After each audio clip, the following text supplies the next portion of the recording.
stars and ships take flight tonight, in the void where dreams do play. Soul citizens lead the way. Borders fade in nebula's light. Unknown worlds will chart tonight. Through the galaxy we soar. Endless journeys at our core. Borders fade in nebula's light. Unknown worlds will chart tonight. Through the galaxy we soar. Endless journeys at our core. Starry roads in endless skies. Soul citizens we rise. Charting courses never lost. Together the verses crossed. Squadrons call on the horizon. Battles fought, our hearts aren't frightened. In our ships we face the dawn. Soul citizens carry on. Oh, planets spin and light years fly. Boundless space where hopes reside. Motherhood in every star. Soul citizens, here we are. Borders fade in nebula's light. Unknown worlds will chart tonight. Through the galaxy we soar. Endless journeys at our core. Starry roads in endless skies. Soul citizens we rise. Charting courses never lost. Together the verses crossed.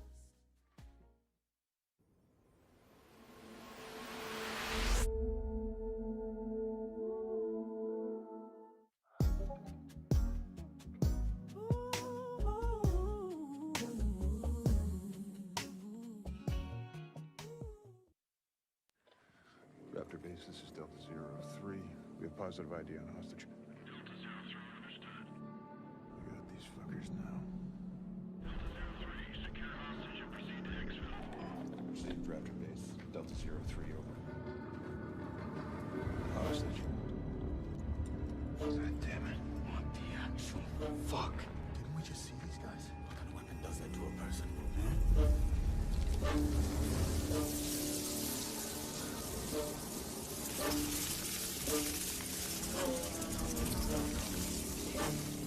Fall back.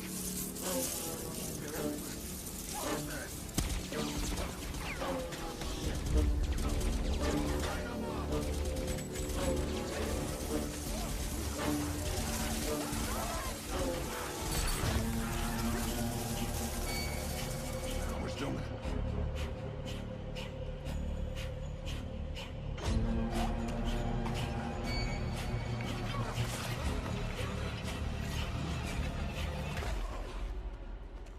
I could have helped him. No, you couldn't.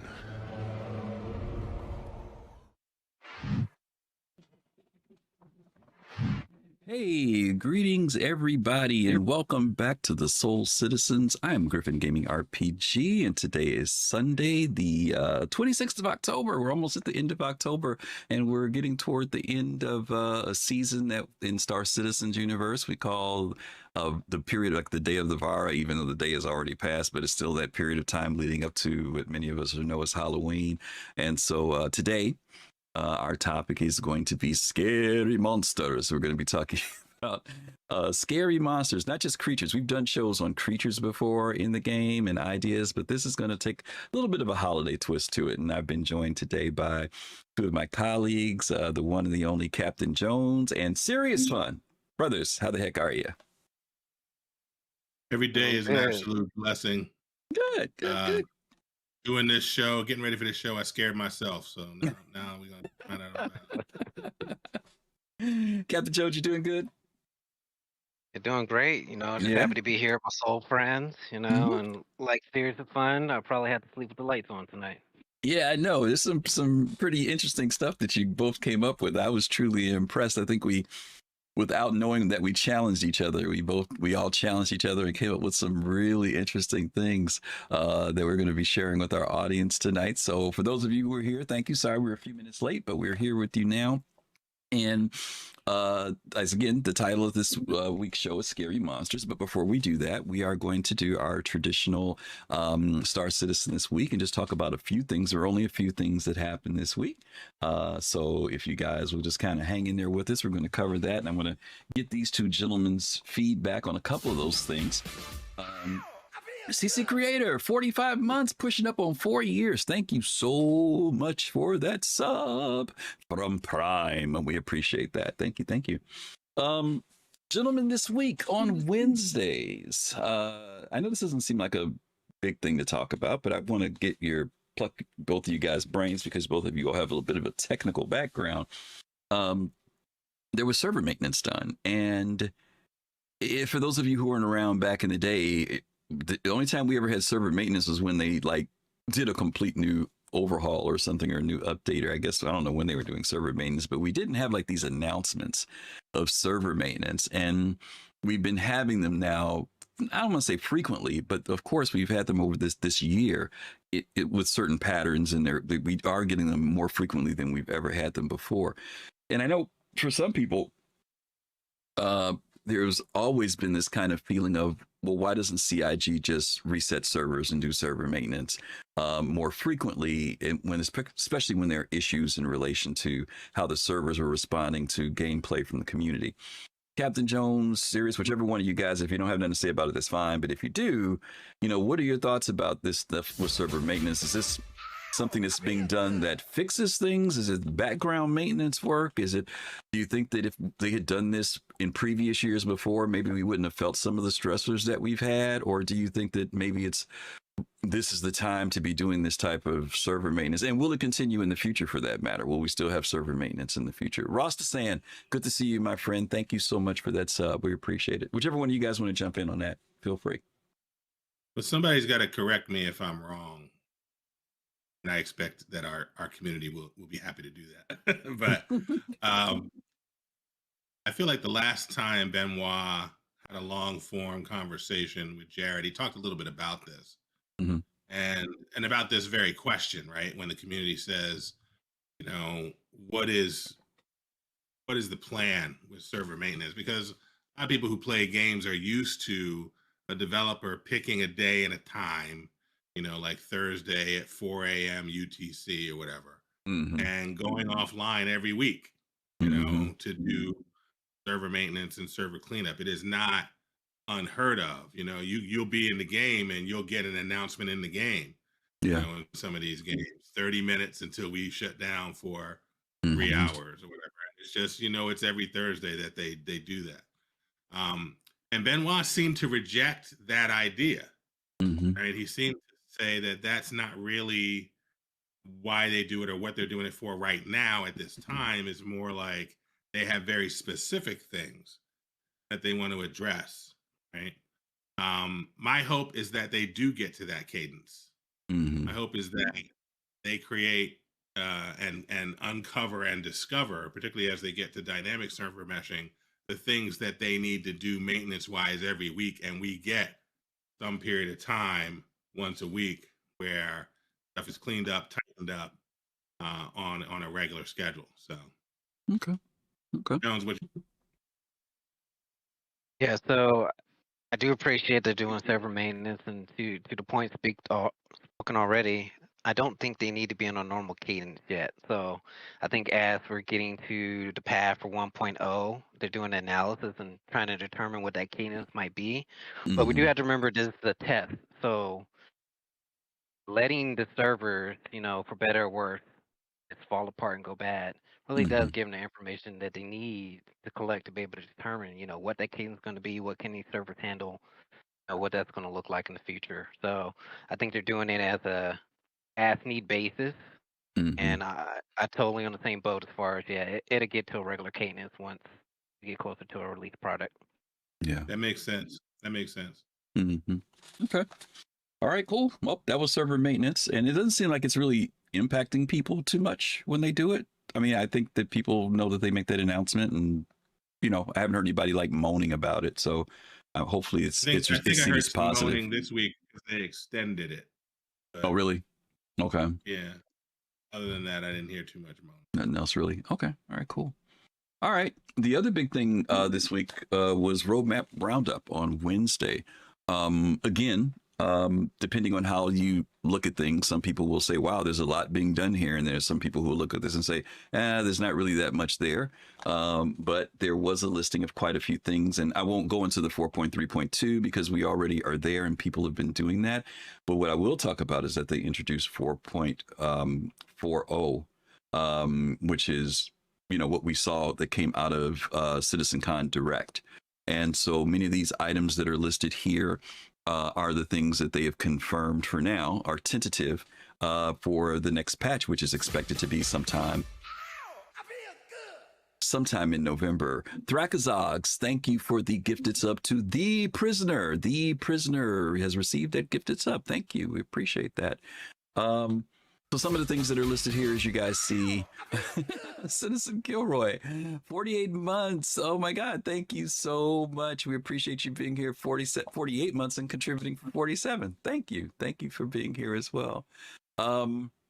So some of the things that were listed in this new list are the new Wicklow ships, the new shotgun pistol triple down, the missile launcher boom tube that we saw in the video that scatters all over inaccurately, the interstellar hauling missions, meaning that you can go from one system to another with these missions now. There's this thing called the Nyx missions pack, which really didn't give a lot of detail, but we know that they're setting up some missions that are specific to that system. You guys know that there are going to be new jump points leading into Nyx, both from Stanton and from Pyro. Van Duels have been confirmed that there will be NPC pilots. Nobody knows whether or not you'll get to see them when you kill them, but we do know that it's not that NPCs will be roaming the moons or anything like that, but they will be definitely in the ships.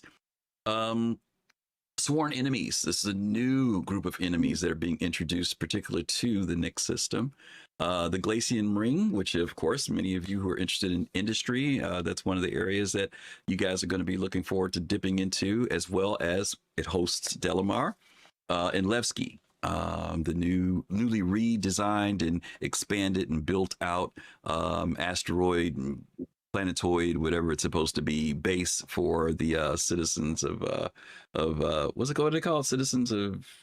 What's their title? The People's Alliance. People's Alliance. Yeah, I'm getting the citizens of whatever mixed up with them. Sorry about that. The People's Alliance. Prosperity. Thank you. QV service stations. This was something that people really weren't aware of if this was going to actually happen, but supposedly they're going to be these service stations. We don't know how many or where they'll be located yet. And then finally, there's some new medium Battletech armor being presented. Wickelow's medium Battletech armor for that version. And then there are going to be some new hairstyles that are coming in. Captain Jones, anything, pick 2 or 3 of these that interest you coming in for 4.40 next month, November. 2 or 3. So, I'll make my 2 and 3 all one thing. It's Nyx. I mean, what else do you really need to say? Nyx is coming. Okay. In whatever shape and form that it comes in, we've got a whole nother system. So we got Pyro earlier. Mm-hmm. We got Nyx right around the corner. Okay. What else is there to say? Fair enough. Serious, how about you? Yeah, forget Nyx. I like that 3 rockets strapped together in a tube. the boom tube. I feel like Captain Jones. That's a weapon right up Captain Jones' alley. I feel like he's gonna be using that one. Can't wait. Yeah. But no, to be a little bit more serious. Yesterday we were on Paul's 24-hour stream, and he said multiple times that for him Levski is going home. Mm-hmm. And for those of us that were around when this was the first landing zone, there is that sensibility, that feeling. Mm-hmm. So this is a big deal patch. I have become used to the idea that we're also going to get some Van Duel stuff. So I'm very interested in that. Mm-hmm. And then the other thing that interests me is this, not just the QV service stations, the idea that some of them are now occupied by a new enemy faction. Mm-hmm. All I want is for this stuff to go from tentative to confirmed, and we'll be good to go. Yeah, same here. The cadence that CIG has been able to do so far, it's not that often that they have to pull back on something when they posted it as tentative on the list, or they'll say, you know, it's been moved, the card has been moved. Recently, they've been really much more on point when they have published things. It still does happen from time to time, though, but in general, they seem to Y'all better once knock they on Spacewood. Knock on some Spacewood.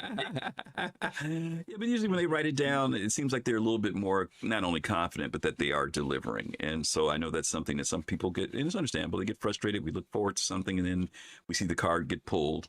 But usually, even when it gets pulled, it pops up in the next patch or the hotfix patch that comes up, or the 0.1 patch that comes up. So I will have to say, as much as I was not a huge Delamar person, I did like Delamar. And from what we've seen, those of us who remember it, they have expanded it. It's not the same. I mean, don't get me wrong. There's a lot there that is very familiar, but you can also tell that they have went further with it, particularly for those of us who remember what the borehole looked like before. It is now full-fledged just mining. It just looks amazing. So I'm looking forward to, I'm with Captain Jones on this one. I'm just looking forward to just being able to return back to Levski. And then, of course, I am looking forward to these intersystem missions because I'm a cargo person. And so hopefully CIG will start, you know, delivering us these really good hauling missions. We've had some ones that are cool. But with the Hull B coming in, the Hull C, I'm hoping that these missions start to also become things that are impactful to those systems. In other words, Nyx needs this because something's going on, or Pyro needs this because something's going on, not just because I'm trading back and forth. So yeah, I'm looking forward to this stuff too. So cool stuff up there. You guys, this within the next month, hopefully, we'll be seeing this. Here's a question to both you guys. Do you think they'll do this before IAE or after? Because it could be bad if things aren't running well. So they generally have a patch right before IE, so I think it'd be that patch. I mean, they said next month, so we have a short window of knowing when that is. We know when IE is every year, so I think those two forces combined kind of puts it right before. So do you think they need to maybe drop this maybe 2 weeks before to work out all the bugging and stuff? Because you know that if they publicize this new system, people are going to want to be doing that jumping, and it may not be healthy for marketing if IAE comes around and they've got a free fly and then people can't do stuff. Based off the fact that we already have a system that's jumpable, so we know the tech works, I really don't see them having too much to worry about. You know, the big kicker was server messing and having jump points. We've all flown in and out of Pyro a plethora of times at this point. You know, the jump points work. I think they'll be good to go. I think they're solid. Yeah. Fast Card, you said 2 weeks is next week. I don't know. IAE doesn't start like when does IAE start? I thought it was starting like around toward the third or close to fourth week, right before Christmas. It goes into the first week of December, right? Maybe I'm looking at my days. November. Yes, November 20. Yes, November 20. Yes, yeah. Yes, we got a little bit of time. Yeah. Somebody says it's the second week. I don't know, guys. Y'all on a weird clock. Yeah, I don't know. I think it's November 20th, though. Yeah, I think it's a little bit later. Yeah, because it always bleeds into like the 3rd of December or something like that. Whenever we do it. Yeah, it does. It's always in the same time frame when you have Thanksgiving and all that kind of stuff. So yeah. Yeah. I think Fast Card's point is well taken, though, in that 2 weeks from today would be the 9th, right? So the 20th is IAE. The 9th to the 13th would be that week, really the week before the week of IAE. So. Yeah. Okay. Alrighty. Okay. Well, that's that. And then last but not least, we have something that I know some people are maybe a little bit excited about. Another sneak peek. It seems like the CIG has been leaning in one particular direction on this sneak peek and maybe trying to build some hype up for this. It looks like my constellation renovation is coming through. Looks beautiful. Your constellation, what? The renovation? Oh my God. Yes, may not be tiny, but it is RSI. So, it is RSI. Yeah. Meathead Militia, you got it. Yeah, I think Admiral Kusanagi's ship of his dreams. Your ship of dreams. Yeah, the ship of dreams. Yeah, that might be it. Yeah. It's going to be really interesting. Do you guys think that the Perseus will become, not because it's the new flavor of the month, but based on its design, do you think that the Perseus will actually maybe become? Some people, when they saw the Starlancer attack, they felt like that was going to be their home ship for crews of 4 to 6 people. Do you think the Perseus might become that for people? Because do you think the Polaris might be a little bit more overkill when it comes to it, and the Perseus might become that somewhere in the middle battleship for people? That's affordable, for lack of a better term. And let me add, and now it depends on what you mean by affordable. I know, because the Perseus ain't cheap, but I'm saying in comparison to like the Idris, comparison to the Carrack, comparison to the Polaris, comparison to the Starlancer attack. What do you guys think the Perseus is going to land? Yeah, I think that different things are layering one upon the other, right? So your point, you've got, I say everything works out. At interstellar cargo missions now. You've got external freight elevators. All of that is really driving what we were told years ago is the sort of meat and potatoes of cargo hauling, which is hull ship cargo hauling. Right? Okay. And the hull ships are terrible at defending themselves. Right. And so for me, the Perseus sort of fits when a hull C is making runs. It's the type of ship that it should be looking for to escort it when it is doing those things, right? Because it is not, I'm looking for an escort just in case. A Perseus is, I'm looking for an escort to guarantee, right? Okay. It is not looking for a process, it's looking for a result, right? So when you're looking for a result, which is we're going to get through because the Perseus is on the case, I think that's the ship for that. You know, now I'm an RSI Polaris guy, right? But until my torpedo price comes down, I'm going to be riding with Admiral. Okay, right? And that's I think fair. one of the ways for us to sell the value of the Perseus to the community is to get on and be like, hey, who's making these interstellar runs? Let us go with you, and protect you. And we'll take on, our bond will be half the, if you don't make it, we'll pay for half of the sale value of the cargo you were, that type of thing. And I think we have an opportunity with these features to have that experience kind of layer up. So I'm excited about it. Okay. Captain Jones, any thoughts about the Perseus, where it's going to land with the community?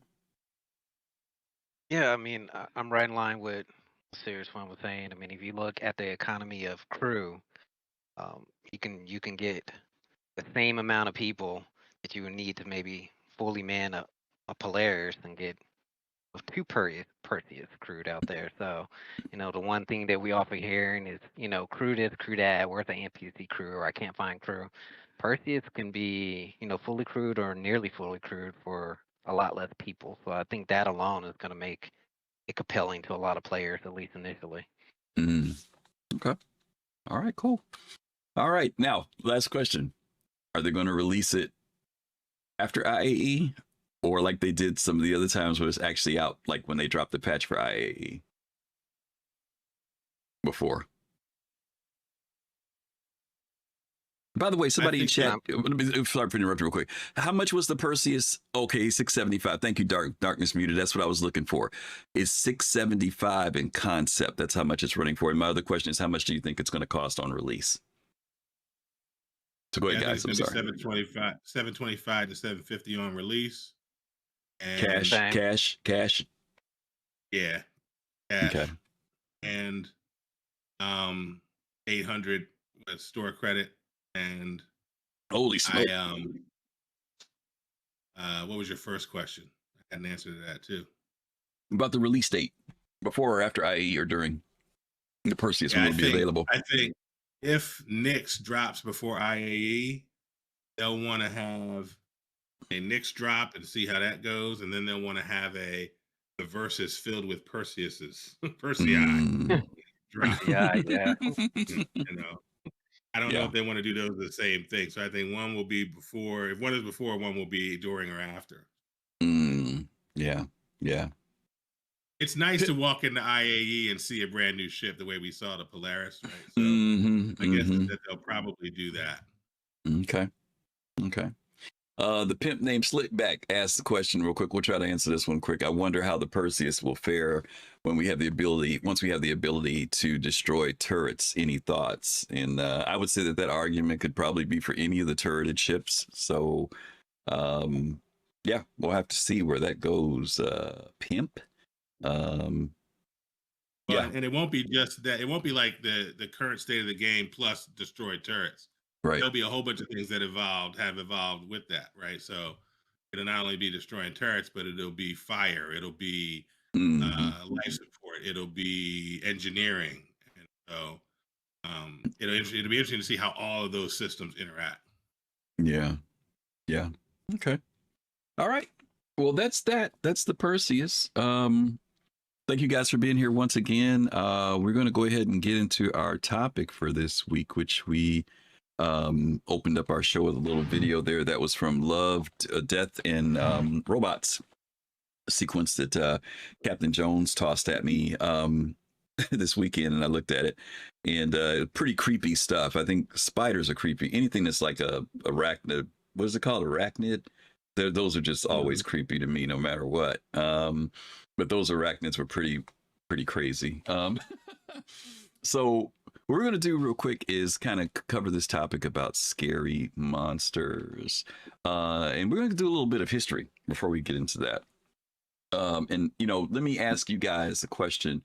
I'm going to show some images here. And I would say visually, when it came to space creatures in particular, we had monsters before that, but these are mostly earthbound monsters. But in the 1950s, Hollywood began to go into science fiction and sci-fi, and there were always these sci-fi stories. In fact, H.G. Wells's story of War of the Worlds was written decades before the 1950s, and he tried to describe what Martians would be like. But then there became this craze that was post-World War II of these terrors from someplace else, coming from somewhere outside, right? And a lot of times it was a metaphor for other countries, but they came up with some really wild things. And so these were some of the images that people were presented in sci-fi that were supposed to be scary images. And so I want to, I'm not sure if you recognize any of these films up here. If you do, feel free to call them out. This might be before these guys' times. And I know it might be, it's before their times, but this is from the 1950s. If anybody in chat recognizes any of those movies that you see on screen, feel free to shout it out. Do you guys recognize any of those? Even if you don't know the movie name, have you ever seen any of those on the screen? And half of them look like Mars Attack. That's 1996. So that movie must be evocative of these older films. But I feel like I know row B number 2. I feel like I know that one. Row 2, which one? Which one? Row 2, which number? The number 2. The number one 2. With Okay, yeah. Yeah. Dude. Yeah. I'm almost sure I know that one. I just can't remember. Okay, I think that was from. Is it Conquered the World? No, that's from. This is sad that my brain is so fried here. I'll tell you which one that one is. Let's see. The one you called out is This Island Earth. I'm sorry, This Island Earth. Yeah, and I can't. I've seen that one before. Okay, all right. What about you, Captain Jones? Anything you recognize up there? Yeah, I mean, if I was on a game show or my life depended on it, I probably wouldn't be able to win or save myself. However, the in the first row, number 2 and 3, those do look familiar, especially 3. But yeah. So 2 no is from clue what they're from. All right, so number 2, that one is the the brain from planet Taurus. That one, that was a weird one. It was this floaty brain thing. I remember watching that. And then the one with the two creatures is the Invasion of the Saucer Men, which is actually a very kind of cult classic, popular film. The one next to it with the spiky thing with the eyes, that was It Conquered the World. If I'm remembering correctly, James Lee Van Cleef was in that film. But that was a really weird film. The one below that, though, what you see with the bug eyes, that was The Killers from Space, and that was actually was it Outer Limits?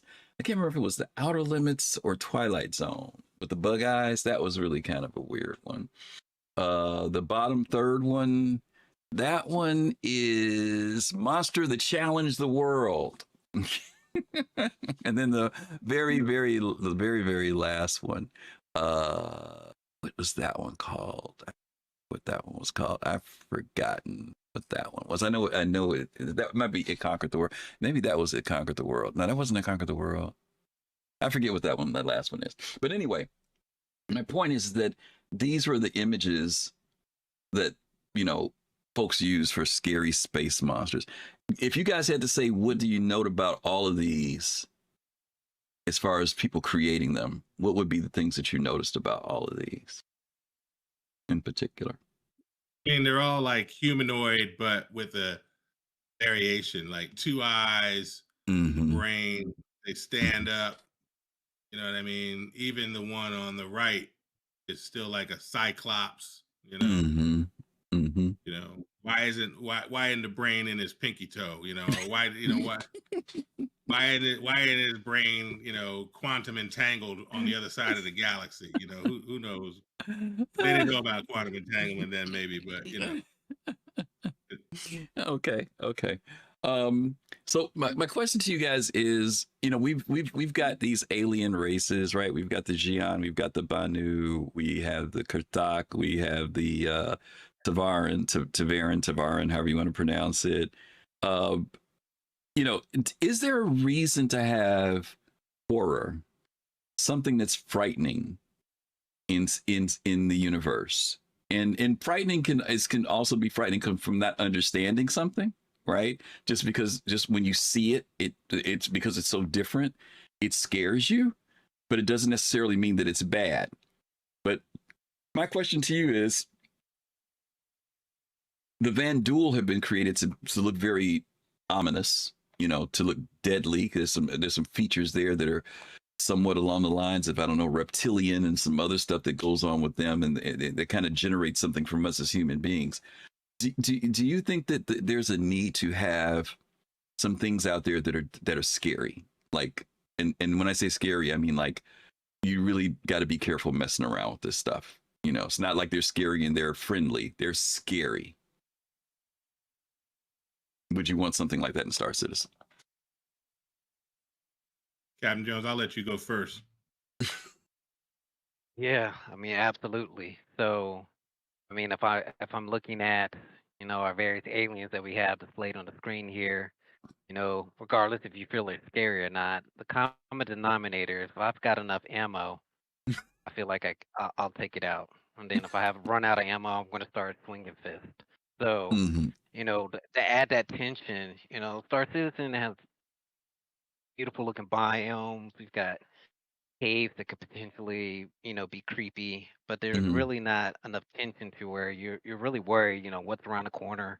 Is there really a danger if I go very far into this cave? I know with enough ammo I'm gonna shoot it. So, you spoke to the video that we looked at a little earlier. I gave a video props to Fist to Face, shared it with me. You know, that's the kind of fear I think that Star Citizens is missing. You're in a cave, something comes, you really don't know what it is. The first thing they did is they start shooting at it. Well, shooting at it didn't solve the problem. Right. Shooting at Right. it didn't solve the equation. So when I think of fear, I'm not thinking of it from the fact of like boogeyman scared. I'm thinking of the tension that comes along with the unknown, the fear of the Yeah. unknown. You're Yeah. exploring, you're coming across something you haven't run into before. How do we solve the equation of surviving in this particular moment? So yes, do we need fear in Star Citizen? Absolutely. Okay.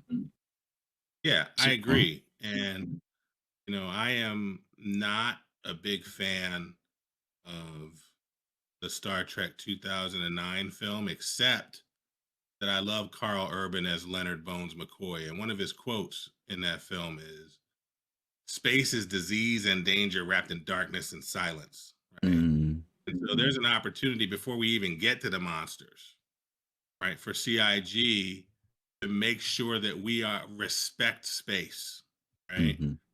And that we're paying attention to whether we have a cascade of failures in our ship and we get scared, right? Mm-hmm. There's an opportunity to get scared just from that, right? People are like, well, right now, why would I get scared when I could just EVA? I'm in my spacesuit. Well, hopefully, there's an opportunity and a game mechanic that forces us out of our suits in our ships, Mm-hmm. right? Mm-hmm.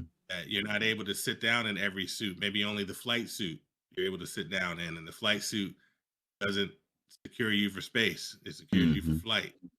So then you've got to really pay attention to that life support that we ignore now when we distribute our power.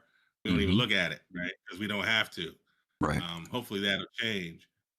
But the other thing I'll say is that part of this game, part of what attracts me to this game is the opportunity, as Captain Jones alluded to explore, right? And exploration, for me, is in that sort of Star Trek sense, right? Exploration for understanding, right? But some things out there don't want to be understood. Yeah. Right? Yeah. That's something that both of you guys said that was kind of leading to me what Captain Jones said. The initial response was, I mean, it's funny because we see this in all Hollywood stuff, but the initial response was to shoot it. And I think that it would be so cool for them to create scenarios that there are some of them that are about strategy. And if you make the wrong strategy, it becomes a deadly decision. In other words, those creatures we saw at the beginning, Captain Jones, maybe there was a way to get past them, but you have to figure out what it is, right? Maybe you could actually go through them and they wouldn't bother you, but as long as you just did this thing, right? But then there also needs to be those things that no matter what you do, you're going to lose. The odds are you're going to lose, right? I mean, you know, to your point, Sirius, there's some things out there that's just, stay away from that. You know what I mean? Big old sign, do not enter. And that's what it means, right? So I want to kind of move from the 1950s, and we're going to do a very quick listing here. These are just listed from, I forget where the source was. Fastcart, maybe when you post the link, it'll say who the source is. But this is going to be a list of just, and everybody has their list of these, but from top 10 films that have created some pretty unique and scary monsters. And some of these maybe you guys have seen, maybe some of them you haven't. I haven't seen all of them. I've seen most of them, like maybe one or two of them I never really saw the film for. But we're going to start out with this very first one. And man, when you look at that, it's like, what the heck is that? But that is called the Mutant Carp. Fastcart has the link for that, and I think the link is in there for you guys. If you guys can take a look at that, it tells you what the film was that this was from. The movie from the movie The Host. Yeah, the movie The Host. Yeah. I don't know what that is. I don't know. You guys recognize what the heck that is? Have you guys seen that before? No, but I've seen that type of creature before, right? Where the different flaps of the face open up, and particularly they like to use that. The sci-fi and VFX artists and model artists like to use that to scare you when it first yells at you, and the whole face open up, and then you start running, right? So, yeah, that's what it looked like to me. Okay, I take it, Captain Jones, you've never seen that movie either. Is that correct? Yeah, when that first popped up, I thought it was the Stranger Things monster. So yeah, Oh, okay. I haven't seen it, but Okay. yeah, but as Sirius said, the look, the Mhm. genre of that type of that fright that it creates, yeah, I'm pretty familiar with that. It's nothing new. Okay, fair enough. All right, that's number 9. I'm number 10. Yeah. I'm sorry. All right, this one here is number 9. I got to change these texts manually because we have so many things today. I couldn't even load everything. Let me turn that off. Let go. Mutant Carp, The Host. All right, there we go. This is Slugs. This is from the movie Slugs. I'm sorry, from Slither. Slither. There's Slugs from Slither. I do remember the movie Slither, but I've forgotten it. Did you guys ever see Slither? Yeah, I saw that, and I hate these things. What's the deal with them? Well, it's just like you. It's just like what you see right here. They slide around and they come at you. They get up in you. Oh And God. ain't trying to have that. Okay. That I'm also 6'7", so I don't like Mhm. stuff like down by my feet or like so. It's They crawling came. up. They came. If I remember correctly from the movie, it's like there was a space rock that passed by, and that's how we end up with Mhm. these damn things. Okay. CC Creator says it's a Korean. Oh, or he's saying the other one was Korean. Maybe he's saying the other one. He's saying one of them was a Korean film, and maybe he's talking about the first one, The Host. I don't know. CC, you may have to confirm which one you're talking about. Fastcar said just stomp them. Yeah. Right. Wish it was that easy. Yeah. Wish it Need was a bunch that of easy. salt, right? Yeah. Salt, Right. good to go. Right. But it's evocative of our primary fear of the snake. Slithering. Yeah. On the Absolutely. ground, down there to get us. All right. This was the Octolus from Deep Rising. Captain Jones, did you ever see that one? Oh, I have not seen the movie, but I have seen the monster. I've Okay. seen clips of it. So, Okay. yeah. Yeah, That's a little anything bit with the more maw. familiar to me. Yeah, anything with the big maw, like you said, Sirius. If it's got the big maw mouth, I think it automatically makes us think of something that's going to eat us up or chew us up or whatever. It's never really a good look. Did you see Deep Rising? I think these I haven't seen this movie, but I think the VFX dudes, I feel like they just sit around and watch those National Geographic videos that show you the bottom of the deepest ocean. The deep sea. And they finally put some light down there. You see these things moving around, and they go, "Yeah, let me just draw that." Yeah. It's pretty scary. It's a pretty nightmarish kind of stuff, All right, our next one is number 7, and this one really freaked me out. The parasites from Cloverfield. If you guys remember the sequence when they were in the subway, and these things like jumped off of the I forget what the name of the creature is called. It's a Japanese name, but these things were jumping off of it and attacking people left and right, even when it was out on the streets. These things were pretty wicked looking at it. Never seen anything like that, but they were called the parasites. You guys remember these? Yeah. Yep. Mm-hmm. Okay. Subway it was parasites. Also the way that Cloverfield was filmed. Mm-hmm. That found footage, Mm-hmm. shaky cam, first person, lent itself to that. Yeah. And the way that we move in Star Citizen, you can get some of that feeling with this. Yeah. Yeah. Thanks almost the kaiju. Thank you. That was it. I couldn't think of the name. Thank you. Yep. Hey, Matt Style. Yep. They was wicked. You're right. They were pretty bad. All right. Number 6. Now, the mutant bear from Annihilation. I think this is Resident Evil Annihilation, I think. Senor Mukul, thank you so much for that sub. We appreciate that. 12 months, a full year of it. We appreciate you, bro. I didn't see all of the Resident Evil films, and I think Annihilation was the one I did not watch. If I'm not mistaken, my memory serves me correctly, the woman who does the voicing for Tessia Pacheco was in this movie. Oh, really? Yes, if I'm not mistaken. I can't think of her name because she was also in not Mandalorian, in Andor, and I forget her name off the top of my head right now, which is terrible because I should remember her name. But anyway, I don't remember the mutant bear, but most of the stuff in Resident Evil was pretty ugly looking, but that was more, weird mutant manufactured kind of stuff. Yeah, I don't think if I remember this correctly, I don't think that was Resident Evil Annihilation. I think this is the one with is it a movie Oscar Annihilation? Isaac and Natalie Portman. Is that the name of it? Annihilation. Oh, okay, then I got it wrong. Okay. And there's this shimmer that go in, you come out changed if you come out at all, right? And that's what happened to the bear. Oh. Yeah. Okay. Gotcha. Okay, I got my movie mixed up then. Okay. These were pretty original. The Death Angels from A Quiet Place. Do you guys remember these? Very sound sensitive creatures, couldn't make any noise.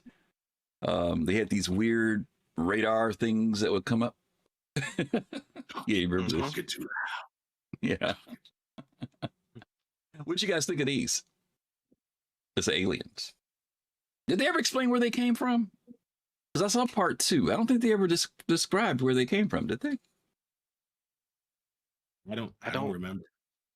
Yeah, I don't remember them describing where they came from. And as far as the alien itself, Mm-hmm. I felt like it was a little bit par for the course as far as the look for this day and Mm-hmm. age, but I like the mechanic of it. So, Mm-hmm. generally in any alien or horror type thing, it's a visual prompt. Like you're trying to hide from it, but in this case, it was sound. So, Yeah. and Yeah. and the things they were attracted by the sound was extremely sensitive. So the fact Mm-hmm. that any little thing would get them on you, Yeah. and Yeah. swarming you, I found that pretty interesting. Yeah. Yeah. Yeah. Hey, Alberto, thank you. Yeah, I mean, I knew they were from space, but I just didn't remember like how, like, was a meteor or because they didn't like land in a ship or anything. I just don't remember you know, how they got. Or was it a meteor? Was it something happened, didn't it? And then all of a sudden they launched out. Because in the second part, it starts out with how they got here. The first movie, we never saw it. But in the second film, they were out in the streets having a festival or doing some stuff, and all of a sudden something happened, if I'm remembering correctly. So yeah, I think it was the planet blew up when they hitched a ride on the debris. Okay, almost. Okay. All right. So that's number 5. We're counting down here. Let's see what the next ones are for number 4. Now, this one, I never saw the movie. I kept saying I was going to see this movie, and I never watched it. Life. Did either of you guys see Life? The ones with the folks that was in the spaceship? I did the same thing. I did the Okay. same thing. Okay. Is that I kept saying, "Oh, Rebecca Ferguson, Ryan Reynolds. It's a space movie, extraterrestrial life evident." I got to watch. I never did. Oh, okay. Okay. Almost says that's the actual lore. Okay, that's really what happened to them. Oh, Yeah, that's almost was right. freaky. I looked it up while we was chatting. Yeah, the planet blew up. It was a lightless planet. It blew up. They hitched a ride on the meteorites. Yeah, so props on both of them. Wow. That's crazy. Okay. Well, thanks. Thanks, guys. Woo. Boy, that's an interesting way to get here. Okay. Yeah, I never saw Life either. I kept saying I'd watch it one day, and maybe we'll have to throw that down serious. We have to put some sci-fi films that we have not seen, that kind of thing. We'll have a night to watch those because that'd be interesting to see. Okay. And then now we're getting down to the wire. Top 3. Boom. Xenomorph from Alien. What do you guys think? Yeah. Was this? I mean, we mentioned earlier about the commonality of bipedal, creature mouth, but was this? There were some originality things here too. What do you guys think about the xenomorphs? Yeah, the strength of the xenomorph for me was that it was evocative. I mean, H.R. Geiger worked on this stuff, and growing up looking at his illustrations, you were already bugged out by them. And the xenomorph was that stuff come alive, and it came alive with the quickness. It was black, so it blended into the dark. You didn't know what was coming at you. It was later on that they started crafting this lore about the perfect killing machine. Right. It didn't have to be that when we first saw it in Alien. It was just quick, in the black, dark, and it was handling business, and it looked like H.R. Geiger's Nightmares Come Alive. So that was enough. And the more that we've seen of it, the less scary it's become, right? And which I think is a mistake. But it's hard when you keep talking about something to not show it. But growing up on Alien, you loved Aliens because they were going back to try and handle it. But Alien was the one, and that was scary as hell. I think it's difficult for people to, if you weren't around when Alien came out, to your point, that before this, like those 1950s monsters we saw, that was the scary stuff, right? I mean, those were the scary monsters. And Star Wars came out in 1977 and redefined aliens a little bit in the sense of like we went to the Cantina bar, right? Or the Chewbacca's. But then 2 years later in 1979, this movie comes out that has a title that says "In Space, No One Can Hear You Scream," right? And all we see is this egg. And now we're seeing an alien being brought in a whole entirely different way than we'd ever seen before. Even the rapid growth of it and things like that were spooky, just kind of scary. The way the thing was birthed was scary. So they set a whole precedent here on a space alien yeah, it was horrible. To be honest with you, Well, let me before Captain Jones jumps in, let me just say this: even with Star Wars, what was the scariest thing in that film? Rancor, maybe, or the sand creatures, the what was it called, the thing in the sand, it was the thing in the for me, it was the thing in the garbage disposal. Oh, the garbage disposal. Oh, exactly. It was that monster in the trash compactor because you couldn't see him. Couldn't see it. He was down by your feet, and he would snatch your ass and drown you. So that was horrific as a 7-year-old and 8-year-old for me. I was like, yo, this is a nightmare. I probably would have been scared if it wasn't for the eyeball that came up and did this and went back down. I think that's when I kind of like, okay.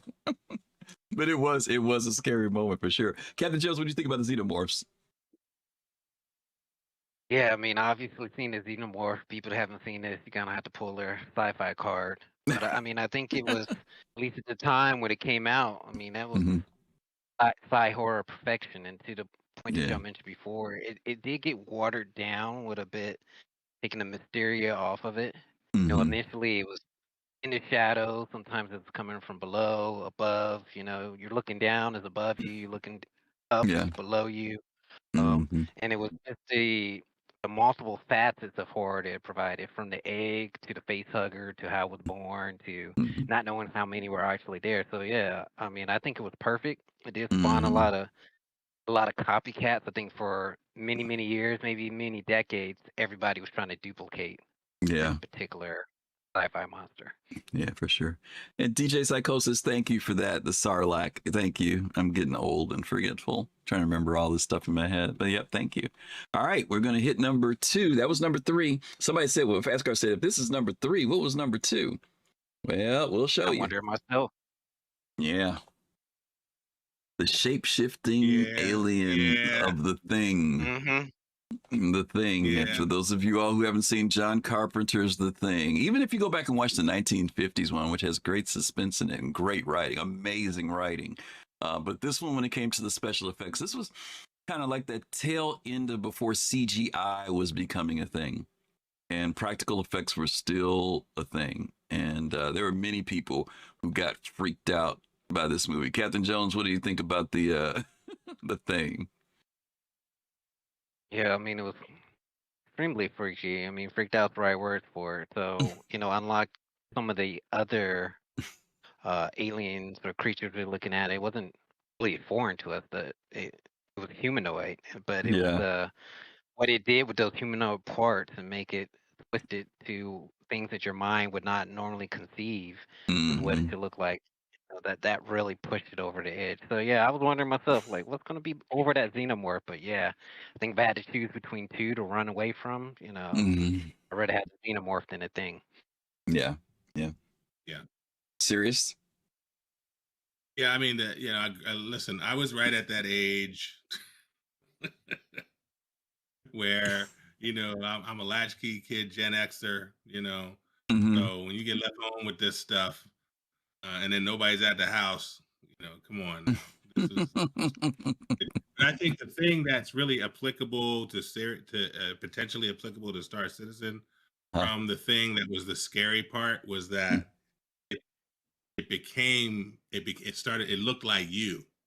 Then paranoia wasn't just around that there was an alien creature, because for those of you who haven't seen the film, there's an interesting part at first where it's like there's like this discovery, right? It's like there's an alien ship, right? It starts like that, but then it becomes this thing, and now you realize that it can look like any one of you, and now the paranoia of this could be the guy that's next to me. I mean, imagine putting that into a set of stories and scenarios in Star Citizen, where the NPC could be you, a player could be taken out, the thing could become the player, and I'm thinking I'm next to Griff, and I'm really next to the alien. I put the alien on the ship, you know, and so there's a lot of interesting ways that this could go. So yeah, definitely. I'm laughing at Alberto. Alberto said two funny things to me that made me laugh tonight. One of them was he says that after 20 years, that blood test scene still makes him jump, which was a great scene. The tension they built up during that was so unexpected. It was a great scene. But he made me laugh. The thing that made me laugh was when he talked about the Sarlacc. He said the Sarlacc looked too much like a booty hole to make me scared of it. So I'm like, okay. Thank you for that laugh, Alberto, over on YouTube. I appreciate that. All right. Last but not least, let's see. This might be controversial, but again, I think they might be right on this one. The number one scary from film, the facehuggers. Yeah. From Alien. Continuation from what was the xenomorph before. I don't think we ever saw anything like this before. Do you guys? I mean, especially in the sense of the way it worked, the way it operated. Yeah, the way it worked, right? That was the issue. It was like, oh, we can't remove it or it'll kill him. You try to touch it and it starts squeezing his neck. And, and it's like, what can we do? And then, stuff's happening. And then you find out it was inseminating, essentially, something in him, and then it just pops off and falls off and dies, or whatever. Like, what happened? And then, so I think the genius of Ridley Scott here was that this thing pops out, grabs your face. That's scary as hell. Yeah. Then you can't get it off without killing you. That's scary. Yeah. And then you get the other phases of the nightmare with the popping out of the stomach and all that. So this was horrific. Yeah. Terrifying. Yeah. I remember in the theater, one of the times I remember the most quietest. I remember sitting in a theater where you could feel tension in the room was when they bring John Hurt's character onto the ship and they're in the lab and he still has the helmet on and they take the laser to cut open the helmet. And when they pull it off and you see this thing on this guy's face. And again, we had never seen anything like this before. All we knew, like you said, Sirius, was that something jumped out of that egg. We never saw it. And when they peel this thing off, psychologically, you realize this thing has penetrated through the glass helmet in some way and attached itself. And I remember they pull it off and they're like, what is that? And when they proceed to use the little grabbers to grab the fingers and you see that thing tighten. I mean, the theater was dead quiet. It's like, no, it's like, what do you do? I'm very seldom do you see a creature. It's like, what do you do with this thing? You know what I mean? We don't know what it is. It's something we've never seen before. Captain Gelzado, what did you think about the facehugger? Yeah, when I was thinking about the xenomorph, I automatically put the facehugger and the egg all in one boat. But when I think about it, that facehugger was on a whole nother level. And it goes back to the tension I was talking about. That facehugger was a problem to solve. Shooting it wasn't going to solve anything. Everything you tried just made it worse. So what do you do in a situation where not only the victim is helpless, but the one's trying to help the victim feeling that same helplessness too? Yeah, I thought the facehugger was amazing. Yeah. And they did create. It's interesting if you watch the documentary on this and this particular creature, we're focusing just a little bit as they talk about that there were aspects of it that they deliberately made that just made it creepy. For example, what looks like the tendrils or fingers looks like two hands that are literally grabbing the head and holding on to it, right?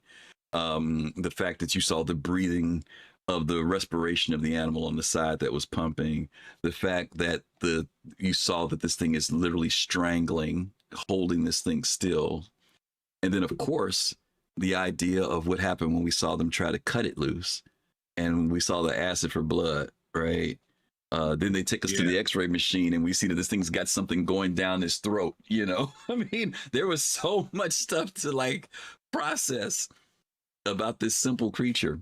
So some might say it was a very complex creature, actually. That really freaked people out. I mean, the whole idea of even just the fact that this thing is covering the face, blocking the eyes, blocking the breathing, and still you realize it's sustaining you. It was a horrifying thing at the time, you know. And they're still creepy. In the most recent Aliens film, there was a bunch of these chasing the folks down the hallway. Remember that? And I mean, and people were like screaming in the theater, run, you know, because you know what happens if this thing gets to you. You know what I mean? You're screaming more from this thing than you are screaming from the xenomorph when this thing's coming after you, you know. So it's a pretty horrible, horrible creature. Yeah. Okay. And it is that psychological thing of xenomorph is the enemy. But this makes you the enemy. Yeah. This transforms you. Yeah, yeah. Your days are numbered, right? Your days are numbered. Yeah, your days are numbered. Once this thing gets you, it's over with. It's over with. Yeah. Okay.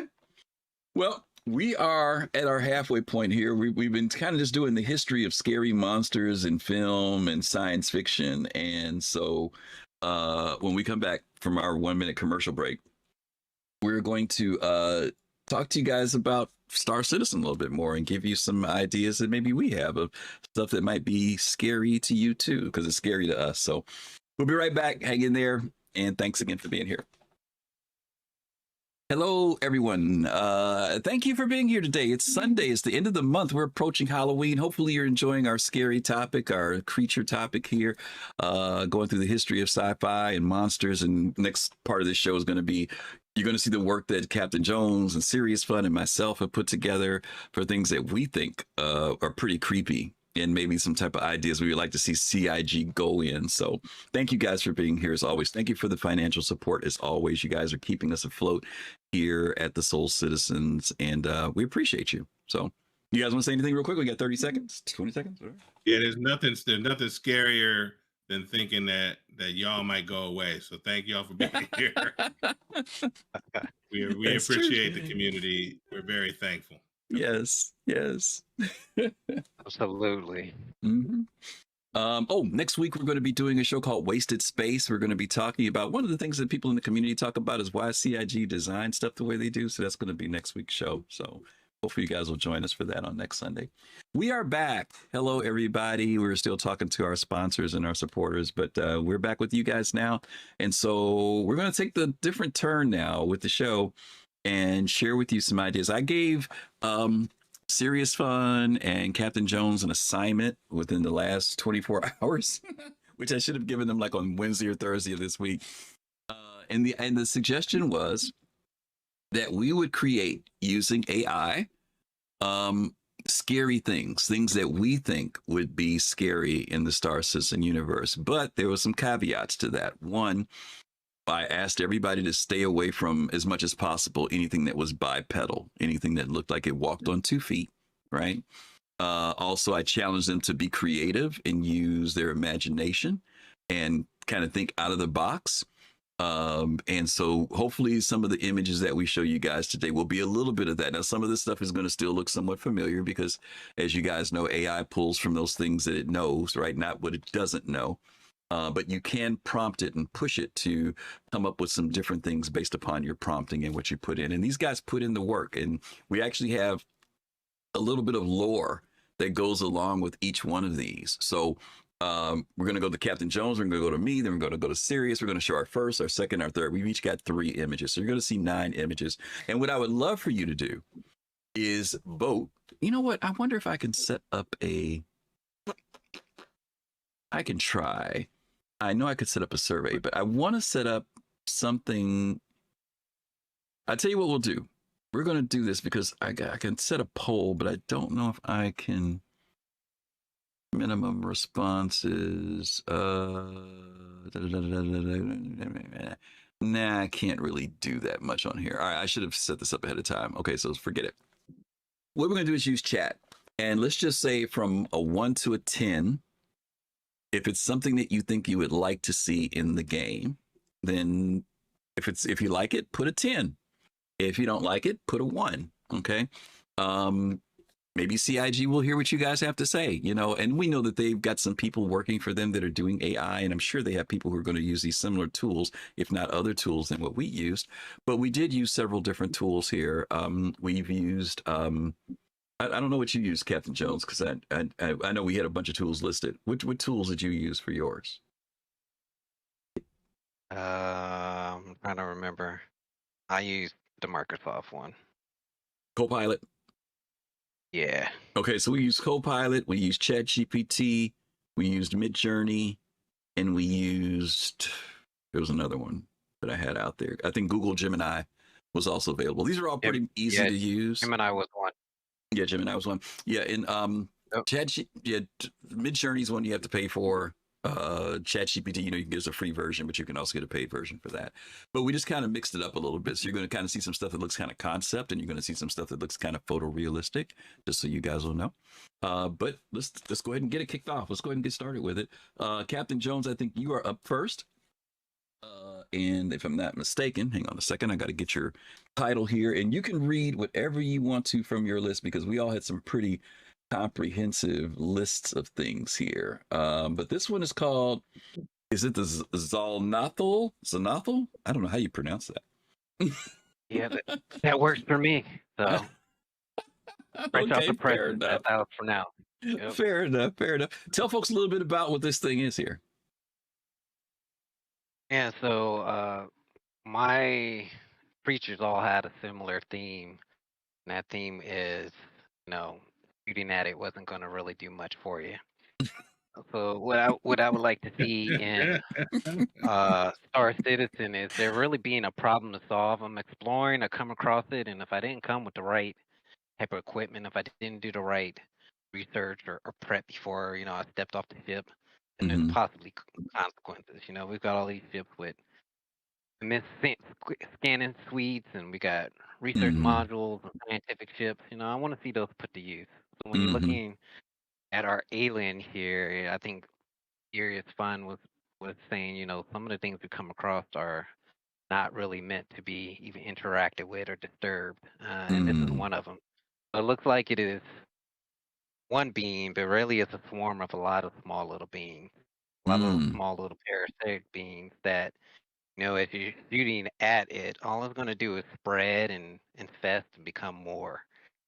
So shooting at it really is not going to do anything to you. You're really going to have to know how to get around that. And in cases like this, probably avoiding it is your best case scenario. Just knowing where it's at. So it responds to EM signatures and sound. It's generally in the dark, so kind of like one of the monsters we saw earlier, where sound might trip it. The EM signatures might trip it. It's the little things that you hear coming off the spacesuits that we're walking around with, or the equipment that we're walking around with, could get it to start hunting on you. And all those little creatures in the swarm, which is where they swarmed, they're parasitic. So you might start shooting at it, but some are going to get to you, and now you're infested. So when I see that helmet that you see in a subscriber store, that helmet with the parasite where it's busting out the front, I don't know what it's called, but I was always like, it'd be cool if there was something that created that scene to happen. So that's what I did. I created a whole bunch of parasites that not going to be able to just shoot your way out. If you come across them, you're probably a goner, kind of like those face huggers. Better to just not even interact. Wow. Okay. All right. Pretty creepy. What do you think there, Serious? Oh, listen, I'm scared. All right, y'all put your vote in real quick for this one. 1 to 10. If you ran into it, he says this is something that you probably going to lose the battle in. It's parasitic, sensitive to sound, sensitive to EM signatures. Drop it in. Let us know what you guys think of that particular one called I think I almost overput the pronunciation here for me, the Zalnathul. Okay. All right, let's go to the next one here. Mine was a little bit different. This was actually based on something that was in Star Citizen. I decided to do a test of a description of one of the creatures that they have listed in the Galactopedia or in their lore, but we don't ever hear about. And so I did my best to take the description that they had for it and then see what would turn up.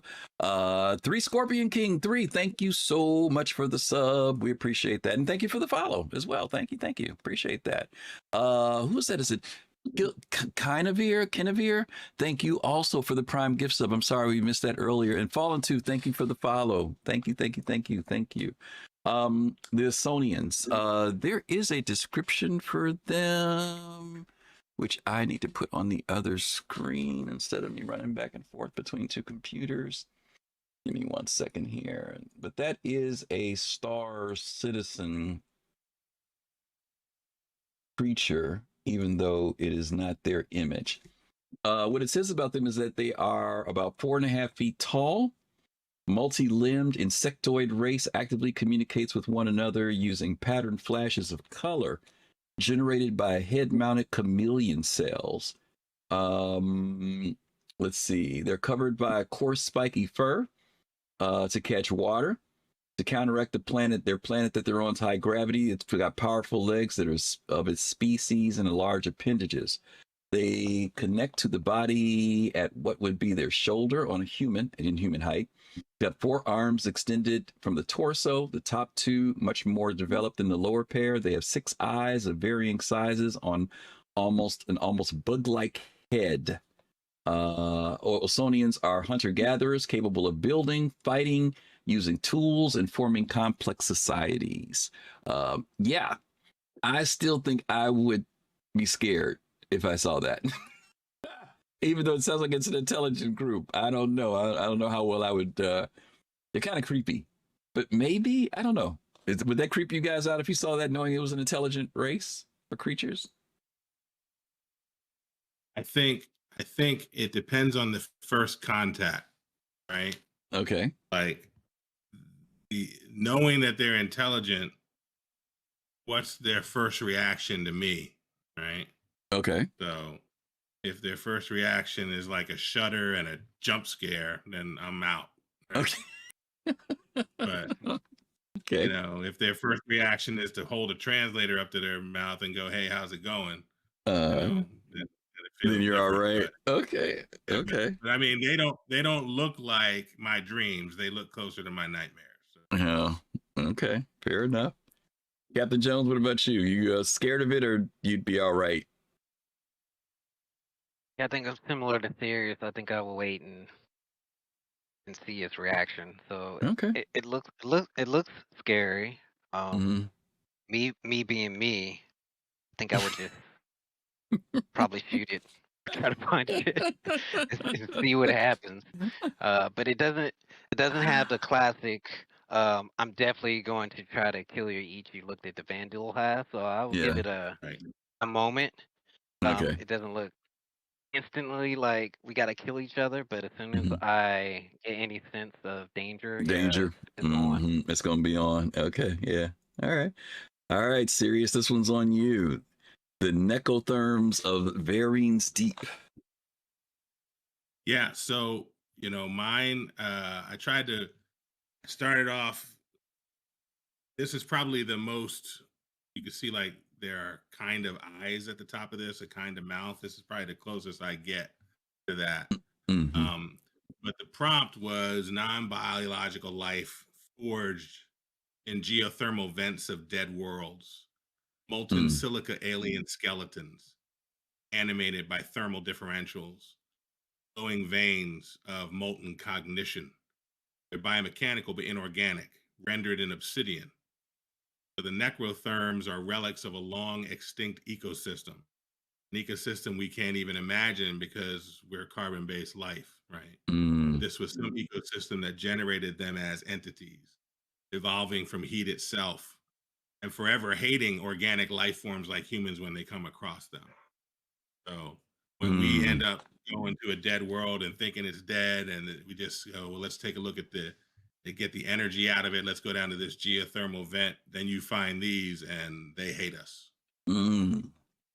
Reminds me of the episode Star Trek, the original series, the enemy within, not the enemy within, the devil in the dark. Malik Zaris, thank you so much for the sub. Appreciate that. Thank you over on YouTube. Appreciate that. In The Devil in the Dark, they ran into a creature that was silicon based. It was lived underground, and it wasn't the typical blood, heart, all this other stuff. And it was an entirely different kind of creature that, you know, we hadn't seen. Everything else before had been kind of bipedal or whatever. They came up with this really weird creature that was, like you said, made in a way that was outside of us carbon-based kind of creatures, which is very different. Citizen Ninja, gifted from JJ 2078. Thank you so much, JJ, to Citizen Ninja. We appreciate that. Thank you. Yeah, that's kind of a creepy, to think of something that's magma, is it magma lava heat-based card? What is that? Molten silica. Yeah. Molten silica. So molten silica and rendered in obsidian. Yeah. Wow, that's freaking weird. Okay, weird and creepy. Okay, y'all toss your votes in on that one. That's a definitely different type of life form completely. All right, Captain Jones. JJ gave Citizen Ninja the sub because he called it. What do you call it? He called it Teenage Molten Ninja Turtle. That's pretty good. That's pretty good. Which now, how can you be scared of it now? So yeah, right at this point. Right. Okay, the Mirasith, Captain Jones. Yeah, so this one, similar to before, I'm still thinking of things that it's not going to shoot your way out. But the difference between this one and, you know, some of the things we had talked about before is this one actually isn't predatory. So it really is a, you know, won't be nothing if you don't start nothing type of creature. So getting around the puzzle of this one is really, you know, you've run across it. What should I do now? You know, generally in Star Citizen, our first instinct, everything that they give us, to shoot at it. You know, everything they've given us so far, we just start taking shots. Right. Copian, worms, whatever, and we shoot at it. So this is a situation where I'm hoping that as explorers, you know, you're using the tools available to you on the ship, you know, handheld computers, mobile glass, whatever we're using, to actually figure out, is this a situation where, you know, I need to fight? Is a fight, flight, run, freeze, or can we just avoid it or get around it, live and let live? But if you do mess with it, you know, it's a wrap. So it's not something that you're going to be able to shoot your way out of. You know, it's kind of non-corporeal. You can kind of see from the tentacles. That's what I was going to ask about. Yeah, that's what I wanted to ask you about. Those are tentacles wrapping around it. Okay. Oh, jeez. Yeah, it's pretty funky. Start letting the bullets fly if you like, but your best situation here is just move along and let it be. Yeah, that's pretty scary looking stuff. What do you think of that one, Sirius? It's pretty scary. Yeah, I'm trying to never go there wherever it is. Yeah. Okay, fair enough. Yeah, and almost over. I don't think Captain Jones is cheating by going the Lovecraftian route, but this is evocative for me of some Lovecraftian Yep. sensibility, right? It is. It is. It has. I mean, it's actually a little bit brighter than some Lovecraftian stuff, but I feel like it is that horror. That horror all the same. Yeah. There's something about that genre that goes deep inside us. This is what this is getting at. So this is pretty good. Yeah. What I like about the ones that Captain Jones is showing is that I keep picturing these are the type of things whenever we talked about going into caves or anything like that. It's like this is the type of stuff that I feel like this is stuff I'd be scared of running into. You know what I mean? In some closed, dark space that this thing, and maybe it comes from my D&D days and when I used to be like when you ran into a beholder, you know, there's certain creatures, anything that floats around like that to me is just freaking spooky no matter what, you know. But yeah, that's a nightmare in the daytime, as they would say. All right. Let's see, what do I have up next? Okay. This is called the Luminaris, which is really weird because one of my game names is Lunaris, which is kind of interesting. AI be listening. Yeah, I guess so. Okay. The Luminaris, Keeper of the Forgotten Light. These are ethereal, microform, energy-based entities. Um, their size can be anywhere from 10 to 50 meters in size. They're a plasma gel matrix infused with photonic lattice structures. They're non-aggressive, but dangerously reactive to energy emissions. And it's kind of interesting because a little bit off of what Captain Jones said that you get energy around them, and that's what sets them off. Um, let's see, what else can I tell you about them? Skip. They have a gelatinous energy form. The body is composed of hyperconductive gel capable of both physical deformation and phase shifting. In a vacuum, it maintains cohesion through electromagnetic resonance, allowing it to pass through small apertures or envelop an entire spacecraft. There's a whole bunch of other stuff here. It has a neural light web. Instead of a brain, Luminaris' consciousness is distributed through strands of light running across its body. These strands flash in intricate patterns, the living language of photonic thought. And there's a whole bunch of other stuff to this as well. But this is kind of like another one of those floaty kind of ethereal looking weird things that you really don't want to mess with it. The Luminaris is a cosmic wanderer traveling through interstellar voids and forgotten ruins of ancient civilizations. It does not hunt, but absorbs energy, feeding on electromagnetic radiation, cosmic rays, and latent quantum residue of dead stars. However, it is drawn to strong energy sources, particularly artificial ones like reactors, warp cores, or weapons discharges. Its presence often precedes catastrophic system failures, as if unconsciously draining power or destabilizing any technology. So that's that one. What do you think? Yeah, scary. Yeah, I think the fact that Scary. it's scary, but not trying to be, Right.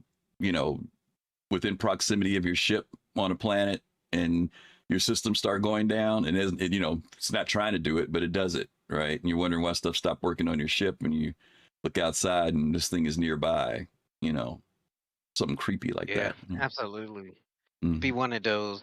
There was a Star Trek episode. Actually, I think it was multiple Star Trek episodes where there were creatures that were attracted to ship or vehicles that would drain its power, and that's how it fed. So it wasn't hostile. It wasn't attacking the ship, but it had no other way to survive. So Mm-hmm. I can see that. So as the player, my imminent threat isn't necessarily like that thing's about to eat me, but my ship Mm-hmm. is drained of all its energy, and now I'm stranded. So that's just as scary as anything else. Mm. Okay. Cool. Alrighty. Next up, I think Sirius, this one's on you. Oh, yeah. The Lumen. Null of the Perseus fracture. Yeah, the lumen null. This is that's the wrong picture. That's the Was that the wrong one? Did I get the wrong title? Hang on. I'll switch the title because it's just the title well, I no, have that's the wrong. right title. The right title is the Wrong wrong picture? All right. Well, I want to save that one because your last one that's what that goes with. So I just need to do. Should I get the? Oh no. Let me get it right here. Hold on. That was the picture I had up. This is the insectoid one, right? Let me give you the picture here. Is it this one here? Tell me which. I've got it here. I just don't remember which picture it is. It looks like a black and white lattice across Nope. space. Nope. That. Is that it? Yeah, there Okay. it is. There we go. Sorry. Yeah, that's okay. And what you have to imagine here is jumping into a system and seeing this draped across thousands of gigameters, across thousands of googly mooglies. Right. So the prompt is, this is the lumen null of the Perseus fractures, anti-photonic entities of fractured space. They devour starlight, and they're measured in thousands of gigameters. Space bends inward where they move, black fractal shadows forcing light peeling off of hulls and instruments. ships starting to appear translucent as photons are unmade and suns and ships get enveloped. You can't, if you fly through this, you perish. And one of the things that came up for me in the process of this was some lore. So we have a UEE signal intelligence priority red transmission from, it's a fragment from the 82nd Naval Recon Flotilla. And the reason why the 82nd Naval Recon Flotilla is interesting is because they've disappeared. It's the last thing we hear from them. And they say stars are dying backwards. It's like watching creation reversed. The hull temperature dropping to 0 Kelvin inside the ship. The dark is moving with purpose. And then we don't hear anything else. And after we don't hear from them, every colony within 5 years of the 5 light years of the Perseus fracture went dark within 72 hours. UEE science can't agree on whether the Lumen Null are alive or whether life still has any meaning near them. So that's the Lumen Null. System-wide monster. Yeah, that's messed up. That's messed up. Now, this is a living entity though, right? That's what this thing is. Yeah. Wow. And it's almost like if you jump in, you'd see it draped across the system in front of you. Wow. You have to be like, oh, jump out. Wow. Yeah, that's pretty scary. That's pretty scary. What do you think, Captain Jones? You're absolutely scary. That's going to initiate my flight response for sure. My criteria is, can I shoot at it? And that doesn't seem like something I'm going to be able to blast my way out of. So, yeah, definitely scary. Yeah, I don't think that criteria is going to work so hot with that. The system was just spanning across the system. That's pretty bad. All right, Captain Jones. The Zul Starox. I don't know how you're going to pronounce that, but go for it. Yeah, just like that. So we were going through our scary monsters from the different films earlier. One of the ones that I had saw as a kid that had impact on me, but didn't necessarily make that top 10 list was the Blob. So very simple sci-fi monster. No face, no eyes, no arms, no legs, but his wrecking shop everywhere, and that's really what this base is off of. It's more of a gelatinous type of creature that is a ambush predator. So unlike the other ones that are not necessarily looking to come at you, this one is waiting in them deep dark caves and just hoping it comes across you. And since it is a more gelatinous creature, once again, my criteria, shooting at it's not going to do very much. It does increase in size and get bigger as it goes along, and as you can see in the picture, it's absorbed quite a few crewmates along the way. So, it is uncommon for when people reenact their experiences with it to talk about seeing their crewmates as part of that body, almost like a little bit like The Thing. No body parts just kept getting added to it, and then they're still twitching and as they're slowly being digested. So there probably is ways that you can get past this. Maybe fire, maybe liquid nitrogen, but shooting's not going to help you. All it's going to do is get you eating and added to that big gelatinous belly you see there. So Wow, that's what that one's going to do. And generally, the only way you're going to know it's even there is when all your electronics go out, because it does emit EMP frequency. So as soon as your ship is shutting down or lights are shutting off, you might be in trouble. Wow. Serious? What do you think? I mean, don't be talking about getting digested. That's nasty. I remember the Blob. I remember the original Blob. Yeah. The original Blob scared the snot out of me. The remake scared the snot out of me because the Blob was terrible. That was no joke. Yeah, that's what it's evocative of. And I talked about the Lumen Null, and Fast Cart was like, if they put that in the game, I'm getting a refund. If they put this in the game, I'm not going anywhere near it. Yeah, yeah. I think that the other thing too about a gelatinous creature that has intelligence is something that, like you said, The Blob is one of those few science fiction movies from the 1950s that actually presented alien creature in an entirely different way. Nobody had ever thought of something like that. In fact, when humans saw it, they definitely didn't think of it as being anything intelligent, let alone a creature for that matter. You know, they just thought it was jelly, and that was it, right? And next thing you know, they found out this thing is actually not only is it predatory, it consumes, but that it's also intelligent. Which was, you know, we don't perceive intelligence like that. We think if we don't see a brain and a skull, then maybe it's not smart. But yeah, the gelatinous stuff is always, even in D&D, for those who play D&D, gelatinous stuff is always horrible to run into, no matter what. Okay. Alrighty. This one we went a little bit further with the Zytheron, Devourer of Dying Stars. This is an apex parasitic predator. It's about 3.5 meters in size, weighs about 420 kilograms. Its habitats are deep substellar oceans, asteroid caverns, and derelict space vessels.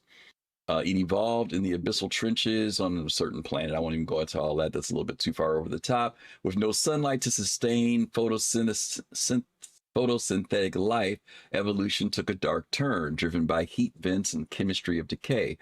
Began as a scavenger, feeding on dead leviathans near volcanic fissures. Over a millennia, it developed the ability to detect the electromagnetical signatures of dying organisms, a gift that became its curse and power. It became a predator of energy and flesh alike. Let's see. Something weird about this thing. It's solitary by nature, territorial, intelligent, and eerily patient. They hunt by waiting motionless for weeks, sensing vibrations across kilometers of water or hull metal. Once prey is near, they strike with impossible speed, impaling and ensnaring their victims before the nervous system can even react. They rarely consume all of their prey. Instead, they seed a fragment of their tissue into the corpse, a parasitic larva that reanimates the host in grotesque imitation, serving as bait for larger prey. Yeah, let's see. Some xenobiologists believe that this is more than a creature, possibly a bioconstruct of an extinct species that sought to cleanse dying worlds. Others suggest it's part of a cosmic life cycle, an organism that appears whenever stars fade and civilizations fall. Yeah, that's it. Any thoughts? Well, first of all, just the look. What's the size of it again? Sorry, caught me drinking there. 3.5 meters. Oh my God. Yeah. Yeah. No. The answer is no. Well, I mean, what, 9 feet? That's. I mean, Fast Car said hell no. My answer is just no. Okay. Yeah. I was a no as soon as the first sentence started talking about a parasite and 3 meters. Like Yeah. I was done. I know that's a bad combination right there. Right. That's the worst combination because a parasite you feel is like small, but this one's 3 meters tall and parasitic. Come on. No. Oh my goodness. Okay. All right. They said no to my creature, y'all. I don't know what the problem is that they don't like my creature. Let's see. Well, I mean, they can put it as Star Citizen. I'm just going the other direction. Okay. All right. Let's see. Where is your creature? I've got to find your image. Is that it, right? No, I gave you 2 images for this one. All right. What's this one called? Ascendancy virus, designation B Omega R. Yeah, that's not it on the screen. No, it was. Let me show you, because these are help you Yeah, I can't change without losing Captain Jones, though. So that's the problem because I'm in Discord. Let me see if I can find it on my other computer here.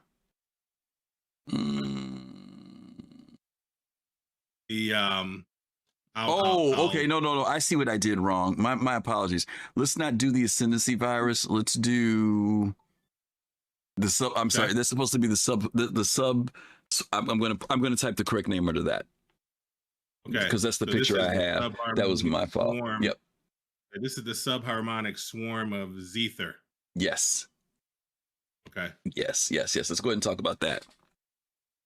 Okay, so these are insectoid entities composed nearly entirely of sound, rippling distortions, forms visible only as interference patterns in the fabric of space-time, acoustic shadows, shimmering across the topology of our instruments, right? They have no real shape, just frequency, right? So you look for them and only your instruments tell you that you're running into the swarm, right? To see one is to stand in perfect death because once you see it, it's going to use its subharmonic presence fold to tear your molecules apart. They colonize no planets, but every world echoes with their wake. And the universe itself shudders in fear where the swarm passes. So what is it? I mean, are these miniature? Are they bug sized? Are they micro? What is this? What's the scale of them? They are insectoid. They are very small entities, but they're composed mostly of sound distortions. And in vacuum, they form invisible interference patterns in the fabric of space-time. Okay. So these are, this is about, how like you're a pilot and you have led airport operations. The instrumental flight rules, right? You can fly VFR, visual flight rules, but then when you can't see, right, you got to rely on your instruments, right? Right. And that's what this is about. This is about getting alarms and signals from your ship going, wait a minute, there's something out there, right? And can we react to the early warning of the swarm before we're in it, right? Okay. By using our instruments. Got you. So this is where, going back to Captain Jones, was talking about the ships with the scanning packages, all that stuff having other uses beyond just, scanning for a rock or scanning for a person. But if somebody's paying attention, something pops up on their screen that says this is something else is going on out here, right? That we got to watch out for. Okay. Yeah. Or this looks like an amorphous ship the size of 5 Banu merchantmen, right? Why does this keep moving? Okay. And somebody goes, "Uh-oh, that's the swarm. Turn around, run." Okay. Is this based in space that you would run into this, right? Not on a planetary body or anything like that. Yeah. Okay. They live in vacuum. Yeah. Okay. Captain Jones, what do you think of this one? Yeah, I find it pretty horrifying because initially when I heard it was a swarm, it's like, well, I can't shoot a swarm. And then I was thinking I could run away, but then I realized that these are in space. I can't shoot it with my ship either. No, thank you. Yeah. I just need to know what parts of space these are in, so I cannot be in that part of space. Fair enough. Okay. So I think that we're going to get ready to wrap things up here. We kind of gave you guys a little fun time here with us, with our AI, and giving you ideas. And I think that, we're hoping that CIG is also willing to step outside the boundaries when we start getting deeper and deeper into other systems and other areas of space, that maybe those areas that are uncharted, those opportunities for other NPC type of encounters that could take place. I think Captain Jones's point earlier is that, sure, there are some of those things that we know lead and energy can have an effect on, if necessary.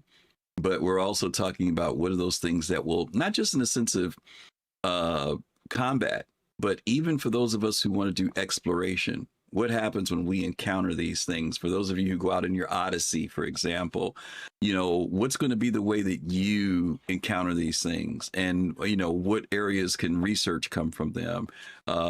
What areas can be, maybe there are benefits to not, setting these things off. Maybe there are certain locations that you get access to, but when you're there, you need to respect that space so that you can be there. And if you disrespect that space, you may have some real problems.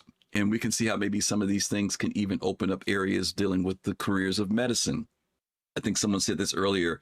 We talked about these creatures maybe having an effect on you physically, there's a virus, you get a sickness, all types of things that can happen if you engage and encounter with them that can open up the medical career. We don't want these creatures to be just something that's target practice, right?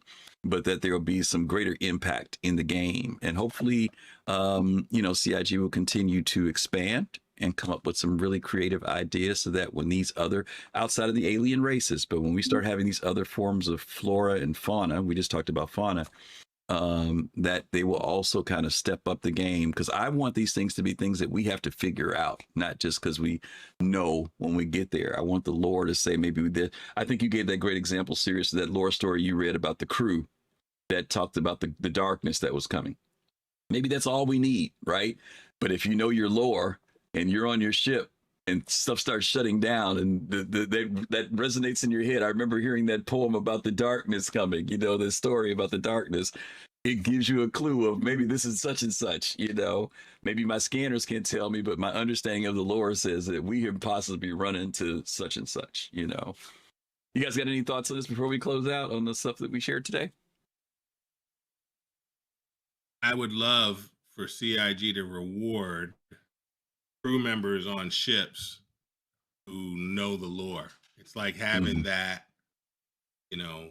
that wise, long-time sergeant, and the newly minted lieutenant wants to fly, and the sergeant goes, "Don't go that way."